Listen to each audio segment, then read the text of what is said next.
Ini, janganlah merituan. Saya marah Pak Menteri untuk kesaksian kali. Saya juga marah, Bu. What's up, bro? Hai kesana-sana Garbos yang jauh di mata dan dekat di hati. Seperti biasa, ketemu lagi sama gua Canduang di konten Antah Bara Antah. Oke, kali ini gua nggak bakalan nyuguhin video-video yang hot, yang lucu, yang aneh, atau yang gimana-gimana gitu kan. Tapi kali ini gue bakalan ngasih kalian pencerahan lagi. Bukan soal religi, tapi ini soal paham, soal politik, soal kekuasaan, atau apalah itu kan. Atau pokoknya ini sebuah pencerahan buat kalian. Kalau kalian anggap positif, kalian simpan. Kalau kalian anggap itu jelek, itu negatif, kalian buang jauh-jauh. Langsung aja untuk video pertama.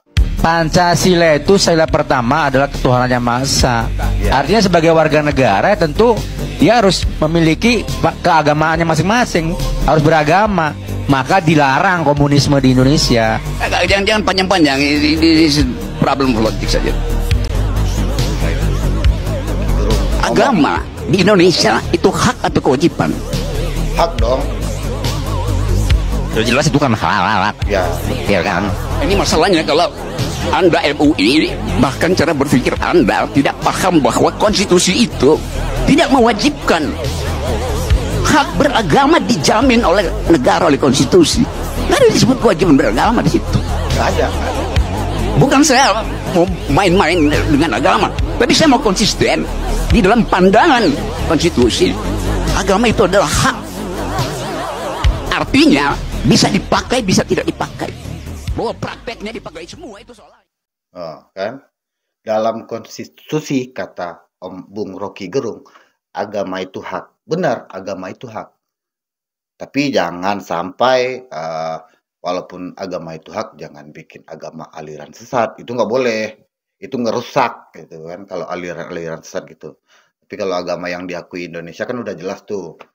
Jadi kalian itu hak kalian mau keyakinan yang mana, mau beragama atau enggak, itu hak kalian lah gitu kan, bukan kewajiban gitu kan. Jadi agama itu ya pada dasarnya itu keyakinan kita sendiri, ya hak kita sendiri, bukan hak orang lain gitu kan. Lanjut, Om Rocky Gerung, no party, no gerung. Kepada kami. Ini Bu yang viral kemarin. Itu jangan dibolak-balik. Jangan dibolak-balik ya Bu ya. Bahkan saya minta Pak Ibu pimpinan, Bapak Ibu pimpinan, kita ambilkan rekomendasi kepada KPK. Mantap. Periksa APBN yang ada di Kemendikbud. Karena ini banyak persoalan, PIP, KIP, dana bos, banyak hancur ini. Tolong Benar Ibu, itu. saya minta Pak pimpinan, kita berikan rekomendasi kepada KPK. Periksa dari Periksa, Pak. 2021, Periksa. 2022, 2023. 2024 Nggak usah juga, Bu. tambah anggaran kalau memang banyak korupsi uang negara habis, bukan untuk rakyat. Saya marah Pak Menteri untuk saksian kalinya. Saya juga marah Bu. Karena memang ini Marah kenyataannya saya di ini. lapangan. Jangan dong kita dibikin seperti anak kecil. Kok apa yang diusulkan kita mesti diverifikasi oleh Dinas Pendidikan? Anda mau nggak sebagai menteri diverifikasi oleh dinas? Jangan aneh-aneh lah. Aduh, Bu.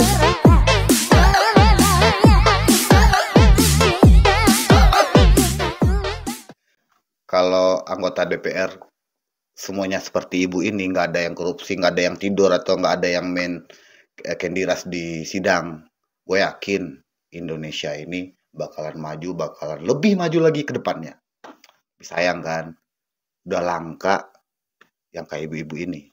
Udah langka banget, serius. Tapi ya itu ya, kebijakan-kebijakan Menteri Pendidikan sekarang pada, kalau menurut gue ya, kasihan guru-gurunya. Ada tuh tetangga gua kan, dia guru tuh. Pulang jam 4 sekarang. Pinjarnya jam 3. Jarak dari sekolah ke rumah itu lumayan jauh lah, setengah jam atau 1 jaman lah. 1 jam kurang lah gitu kan, setengah jam lah gitu kan. Sampai rumah udah jam 4. Capek kan, bikin laporan tiap bulan, terus bikin aksi nyata kan sekarang yang lagi viral ibu-ibu guru kan. Kasihan sih. Ntar nyampe rumah capek, belum lagi masak nasi, sambalnya apa, anaknya belum makan atau apa, suaminya pulang kerja nggak ada nasi kan. Jadi ibu-ibunya mikir apa? gaji guru ya segitu-gitu aja kalau di sini. Next. Ini yang viral tahun dulu ini. Janganlah merituang. Oh, marah dia. Sesak ngok dia kan? Sesak ngok dia. Baca Rijang bro kan? Itu namanya gua tahu itu orang kampung gua ternyata yang viral itu kan. Dia itu punya kelebihan khusus, sering main game lah, hobi main game lah gitu kan. Kalau ceritanya di video ini ya, dia nggak mau diganggu, tapi teman-temannya tetap ganggu kan. Akhirnya dia kalah main game. Akhirnya dia ngeluapin emosi dia, nggak tahu gimana caranya, makanya dia ngomong-ngomong kayak gitu, nangis kan. Dia viral itu tahun-tahun 5 tahun yang lalu lah dia viral. Ini apa lagi ini? Tetap sabar buat teman-teman yang lagi cari kerja. Ya. Sebenarnya tuh cari kerja nggak susah. Cuma lu ngelamarnya di negara yang salah. Udah banyak persyaratan ini itu. Saingan terberat lo orang dalam. Setelah lu ngerasain begitu panjangnya antrian orang cari kerja, akhirnya lu sadar kan, jualan teh sama jadi kuli tuh nggak buruk-buruk banget kok. Apalagi lu yang ikutan jover, aduh, udah buang-buang uang. Ternyata cuma buat meramaikan doang. Ayo lo, yang lagi kuliah lo dikit lagi lulus lo, ayo lo, susah lo cari kerja lo. Ini yang udah kerja bingung banget pasti nih, mau ngeluh apa enggak ya? Kalau nggak ngeluh, kerjaan capek banget, gaji segitu-gitu aja, harus bisa semuanya. Tapi ingat, cintailah pekerjaanmu, meskipun belum bisa bikin kamu kaya, tapi seenggaknya bisa bikin kamu hidup. Tuh prinsip orang yang susah maju. Kalau kerja yang penting hidup mah, sapi juga begitu.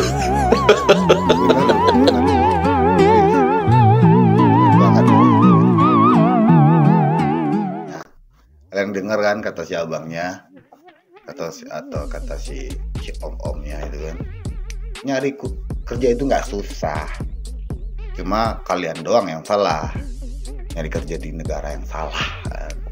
Tapi gue akuin sih emang di negara Konoha ini persyaratan nyari kerja tuh banyak banget loh, serius. Harus berpenampilan bagus kan, tinggi segini, tinggi segitu. Jadi buat gue yang jelek-jelek kayak gini atau yang pendek kayak gue gini, mau kerja di mana coba kan? Gue serius nih, IPK gue lumayan tinggi lah, 3,30 lah. Tapi serius gue pas nyari kerja di Jakarta, apalagi di passion gue ya, nggak ada diterima serius. Akhirnya ya gue kayak gini kan, gembel kan, serius. Apalagi kata abang tadi nih, orang dalam itu emang banget gitu, orang dalam. Gue pernah kerja di perusahaan kacamata, gue nggak sebut namanya apa. Itu pengaruh banget loh orang dalam. Ini ada si cewek ini satu, gak punya skill apa-apa, tapi gara-gara dia punya kedekatan emosional sama manajer, itu dia bisa naik jadi karyawan tetap, supervisor, terus bisa masukin sanak familinya. Itu tetangganya juga bisa dia masukin loh. Nah gua cuma punya tante doang di dalam kan, pakai orang dalam juga. Pas tante gue ada di dalam, gue bisa masuk. Gue nggak bangga sih sebenarnya, nggak bangga gue pakai orang dalam, nggak bangga sih sebenarnya gue. Tapi gue butuh. Tapi pas tante gue pensiun, yaudah, kontrak gue nggak diperpanjang-panjang lagi. Apalagi peraturan sekarang gini, omnibus law, gitu kan? Nggak tahu lah gue peraturan kayak gimana itu. Soalnya gue nggak mau kerja lagi, gue lebih baik kerja sendiri. Ya, gue kerja sendiri, giat sendiri, gak dapat gaji gede sendiri. Gua mau malas, ya udah, nggak ada yang marahin. Soalnya gue yang kerja, gue yang bosnya. Daripada kerja di perusahaan-perusahaan gitu. Semua kepala dinas bersih. Oh tidak. Mari kita buktikan. Mau kita turun, kita buktikan. Iya. Kita tanya jangan sama kepala dinas, tanya sama penerima PIP. Itu baru bisa dapat jawabannya. Kalau andanya turun hanya di dinas, semua jawabannya bagus. Tapi coba turun ke rakyat. turun ke penerima orang tua. Kalau nggak lihat itu orang tua punya air mata, omong kosong. Nama ada, SK ada, uang nol sampai hari ini. Baik. Jadi kalau kita mau bicara soal anggaran, Pak, jangan ditambah. Tuhan juga tidak ingin semua uang negara ini hilang. Saya yakin dan percaya sampai ini anggaran turun. Karena Tuhan itu lihat air mata orang miskin. Jadi kalau anggaran turun jangan marah. Mungkin inilah kehendak Tuhan supaya kita koreksi diri, stop dan bertobat. Kalau mau lihat bangsa ini baik dan lebih maju. Terima kasih.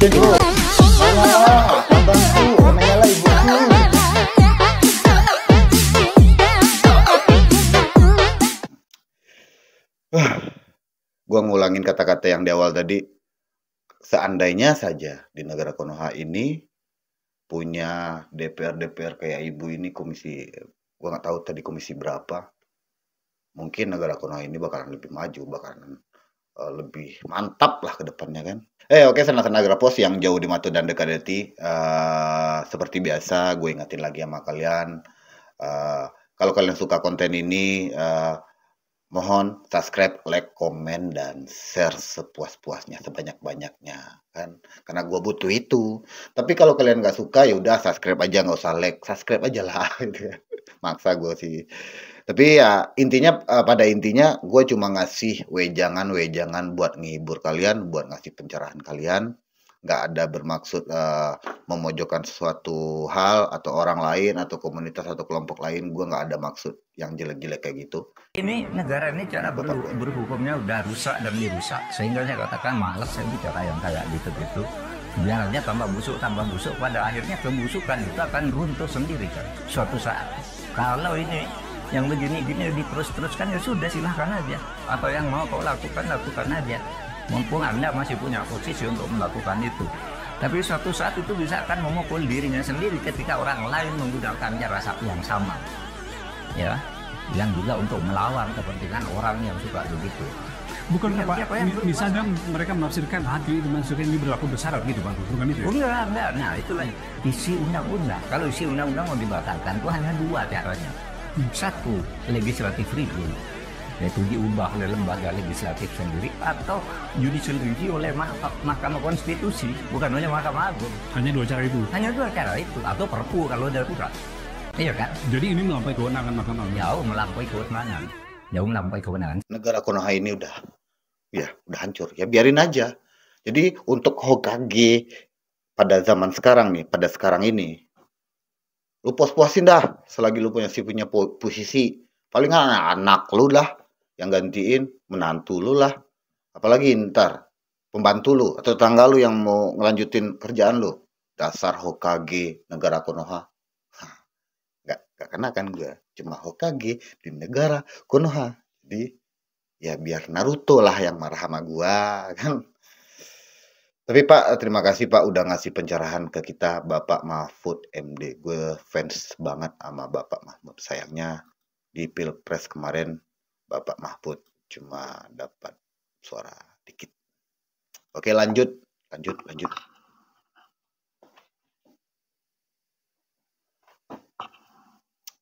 Yang di belakang, dengerin kata gue. Lanjut kita kan. Rocky Gerung mempermalukan lawan debatnya. Polisi Pancasila atau presiden juga nggak ngerti Pancasila kan? Dia hafal tapi dia nggak paham. Kalau dia paham dia nggak berutang itu.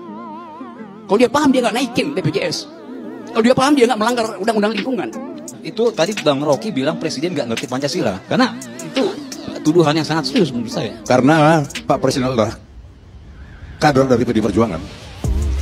Melalui forum ini dan atas izin dari pengurus, saya akan melaporkan bahwa Pak Gerung sudah menghina simbol negara pada malam hari. Makasih. Presiden jadi simbol negara tuh. Presiden tuh dipilih dan bisa Udah, kita diskusi nanti. Kalau mau kita mau. Enggak, saya nggak akan diskusi. Kalau nggak mau diskusi udah diam. Bahwa simbol negara menurut Undang-Undang Bendera Bahasa itu hanya bendera, bahasa, dan lambang negara. Presiden adalah pemegang kekuasaan pemerintahan. Saya kira ini yang harus dipahami. Jadi orang bisa silakan untuk mengkritik presiden.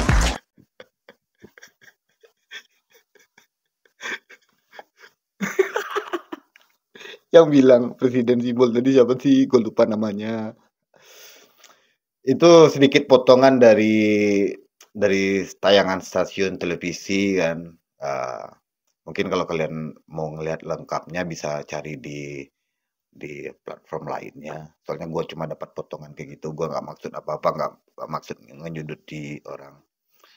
Tapi ya yang gue tangkep, Pak Rocky Gerung bilang dia nggak ngerti di Pancasila, dia cuma hafal Pancasila, gitu kan.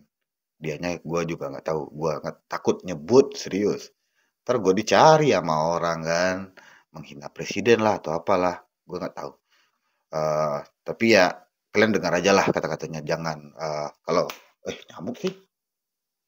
Kalau kalian mau komen, komennya yang beradab, yang punya etika, jangan asal-asalan aja lah komen nanti kalian punya urusan sama pihak berwenang kalau ngelanggar undang-undang atau menghina.